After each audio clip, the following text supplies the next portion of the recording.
High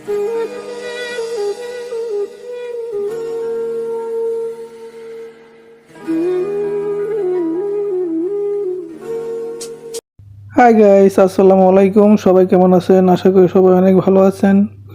আপনারা স্ক্রিনে যে ভিডিওটা দেখতে পাচ্ছেন, এই ভিডিওটা টিকটকের টপ ট্রেন্ডিংয়ে রয়েছে। এই ভিডিওটা আপলোড করার সাথে সাথে ফর ইউতে চলে যায়। এই ভিডিওটা আপনি কিভাবে খুব সহজে এডিটিং করবেন সেটাই আজকের টিউটোরিয়ালে দেখাবো। আমি আছি আপনাদের সাথে অনিক। চলেন আর কথা না বলে মোবাইল স্ক্রিনে চলে যাই। ভিডিও এডিটিং শুরু করার আগে আপনাদের কাছে একটাই অনুরোধ, আপনি যদি আমার চ্যানেলে নতুন হয়ে থাকেন তাহলে অবশ্যই চ্যানেলটিকে সাবস্ক্রাইব করে পাশে থাকা বেল আইকনে অল করে রাখবেন, যাতে ক্যাপকাটের সকল টিউটোরিয়াল, আপডেট এবং নিউ ট্যাবলেটের ভিডিওগুলো সবার আগে আপনার কাছে গিয়ে পৌঁছায়। সো গাইস, এই অসাধারণ স্ট্যাটাস ভিডিওটা এডিটিং করার জন্য আমরা প্রথমে চলে যাব ক্যাপকাট অ্যাপসটিতে। এইখানে আসার পর যাব নিউ প্রজেক্টে। নিউ প্রজেক্ট আসার পর আপনার গ্যালারিতে নিয়ে আসবে। সো আপনি সিম্পলি একটা ফটো সিলেক্ট করে নেবেন। সিলেক্ট করার পর এখান থেকে অ্যাড করে নেবেন। ফটোটা অ্যাড করার পর এই ফটো লেয়ারে ক্লিক করে আপনি এদিকে টান দিলে কিন্তু ফটোটা যতটুক চান আপনি ততটুক বড় করতে পারবেন। তো আমি এখানে এটা 20 সেকেন্ড করে রাখবো। 20 সেকেন্ড রাখার পর ব্যাগে চলে যাব। ব্যাগে আসার পর এখান থেকে রিফেক্টে যাব। রিফেক্টে আসার পর ভিডিও রিফেক্টে যাব। ভিডিও রিফেক্ট আসার পর এখানে ট্রেন্ডিং অনেকগুলো রিফেক্ট আছে। এইখানে একটা রিফেক্ট দেখতে পাচ্ছেন, চরমেটিক। এই রিফেক্টটা সিলেক্ট করবেন। সিলেক্ট করে এখান থেকে টিক মার্ক দিয়ে নেবেন। টিক মার্ক দেওয়ার পর এটা ধরে আপনার ভিডিও লাস্ট পর্যন্ত নিয়ে রেখে দেবেন। রাখার পর এখান থেকে আমরা ব্যাকে চলে আসবো। এইখানে একটা অপশন দেখতে পাচ্ছেন স্টিকার নামের, এইখানে একটা ক্লিক করবেন। এইখানে ক্লিক করার পর ডান দিকে আসবেন। এখানে প্লে নামের একটা অপশন আছে, সিম্পলি এখানে একটা ক্লিক করবেন। এখানে ক্লিক করার পর আপনার সামনে অনেকগুলো রিফেক্ট চলে আসবে। সো আপনার যে রিফেক্টটা ভালো লাগে সেই রিফেক্টটা কিন্তু আপনি এখানে অ্যাড করতে পারবেন। সো আমি এটা দিলাম। দেওয়ার পর টিক মার্ক দিয়ে ভিডিও লাস্ট পর্যন্ত নিয়ে রেখে দেবেন। এখান থেকে আবার ব্যাকে চলে আসবেন।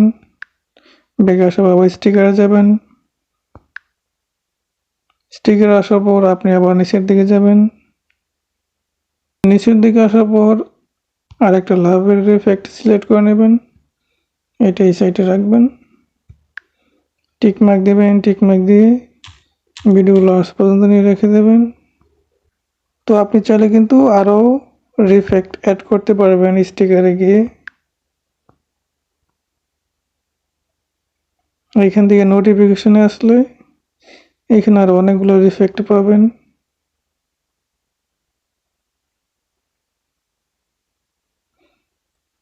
তো এখান থেকে হার্টবিটের যে একটা রিফেক্ট আছে, এই রিফেক্ট অ্যাড করে আমরা এখানে রেখে দেব। টিক মার্ক দিয়ে নেব। টিক মার্ক দেওয়ার পর ভিডিও লাস্ট পর্যন্ত নিয়ে রেখে দেবো এটা।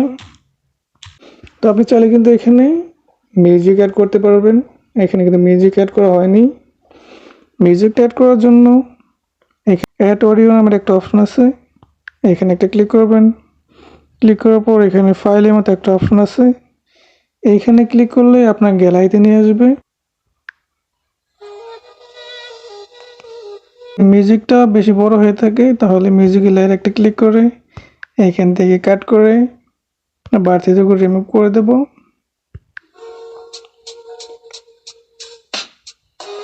এইখান থেকে কিন্তু বিটটা চেঞ্জ হয়েছে। তো আমরা এখানে একটা রিফেক্ট অ্যাড করব। রিফেক্ট অ্যাড করার জন্য চলে যাবো রিফেক্টে। ভিডিও রিফেক্টে যাব।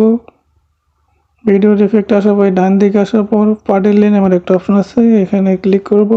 এইখানে ক্লিক করার পর দ্বিতীয় যে রিফেক্ট আছে এই রিফেক্টটা সিলেক্ট করব। এই রিফেক্টটা সিলেক্ট করে ভিডিও লাস্ট পর্যন্ত নিয়ে রেখে দেব। এই রিফেক্টটা দেওয়ার কারণে কিন্তু আমাদের মিউজিকের যে বিটটা আছে এই বিটের সাথে সাথে কিন্তু একটা রিফেক্ট অ্যাড হয়েছে। ফ্ল্যাশ লাইটের মতো যে একটা রিফেক্ট আছে এই ইফেক্টটা কিন্তু আমাদের বিটের সাথে অ্যাড হয়ে গেছে। এই ভিডিওটা ডাউনলোড করে গ্যালারিতে নেওয়ার জন্য আপনাকে যা করতে হবে, উপর 30 সেকেন্ডের মতো একটা অপশন দেখতে পাচ্ছেন, সিম্পলি এখানে একটা ক্লিক করবেন।